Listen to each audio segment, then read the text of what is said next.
मुंबई दहिसर विधानसभा क्षेत्र में भाजपा महायुति उम्मीदवार मनीषाताई चौधरी के प्रचार के लिए दहिसरपुर में आयोजित बैठक में महाराष्ट्र के गृह मंत्री देवेंद्र फडणवीस ने जमकर ऊर्जा भरने का काम किया। इस दौरान देवेंद्र फडणवीस ने बताया कि वोट जिहाद का जवाब हम धर्म युद्ध से देने जा रहे हैं।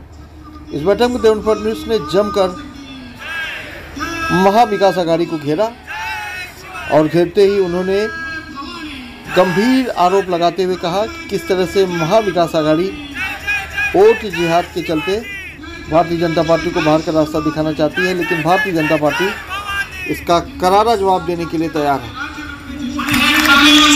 जनतेचे पैसे लुबाडे, घरांचे पैसे घेऊन पळे, घरांचं काम करतो म्हणून सांगे आणि त्या ठिकाणी जनतेला फसवे, त्याला जेलमध्ये टाकणार म्हणजे टाकणार। खरं कोविडच्या काळामध्ये मनीषाताईंनी केलेलं काम अद्भुत आहे। स्वतःच्या घरचं दुःख विसरून मनीषाताई त्या प्रकारे मैदानात उतरल्या आणि कोविडच्या काळामध्ये आपल्या जीवाची पर्वा न करता गरीबाला जेवण मिळालं पाहिजे, खिचडी मिळाली पाहिजे म्हणून मनीषाताई काम करत होत्या। मी तुम्हाला एवढाच प्रश्न विचारतो, अरे फरक यातच आहे। तुम्ही उभाठावाल्यांना विचारा, एकीकडे रस्त्यावर उतरून खिचडी देणाऱ्या मनीषाताई आणि दुसरीकडे उभाठाचे खिचडी चोर ज्या जेलमध्ये त्या ठिकाणी बसलेले आहेत। त्या महाविकास आघाडीने लागून चालन सुरू केलं आहे। वोट जिहादचा नारा हे देत आहेत। बंधू भगिनींनो, आम्ही कोणत्या धर्माच्या विरुद्ध नाही, कोणत्या जातीच्या विरुद्ध नाही। आम्ही लाडकी बहीण योजना आणली तर आमच्या मुस्लिम बहिणींना देखील लाडकी बहीणचे पैसे आम्ही दिले। कधी आम्ही म्हटलं नाही की फक्त हिंदू बहिणींना देऊ, आमच्या मुस्लिम बहिणींना देखील आम्ही पैसे दिले। पण हे लोक या ठिकाणी येऊन सांगतात वोट जिहाद करा, हे सांगतात भाजपला पराभूत करा आणि या ठिकाणी हे सज्जाद नोमानी नावाचे उलेमा बोर्डाचे अध्यक्ष त्यांनी 17 मागण्या या ठिकाणी आमच्या उद्धव ठाकरेंना, शरद पवारांना आणि नाना पटोलेला दिल्या। या 17 मागण्या आमच्या मंजूर करा म्हणून सांगितलं। या लोकांनी देखील लेखी त्यांना आश्वासन दिलं, हो तुमच्या 17 मागण्या मान्य करतो।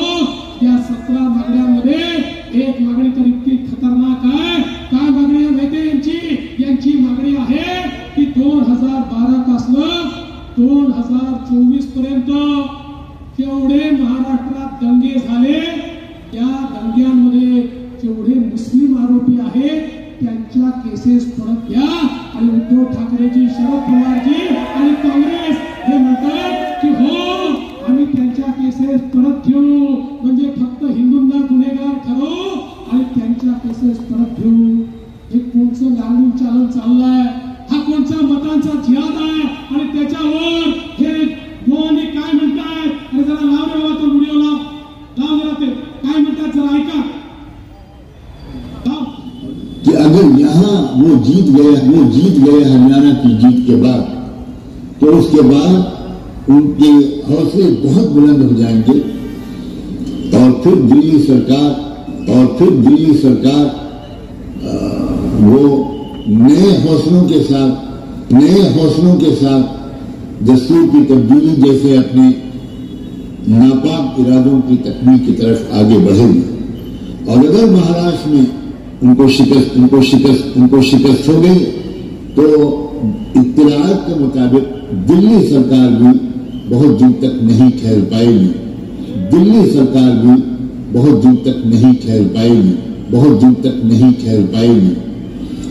तो हमारा निशाना सिर्फ महाराष्ट्र सरकार नहीं है, बल्कि मरकजी हुकूमत है और मुल्क का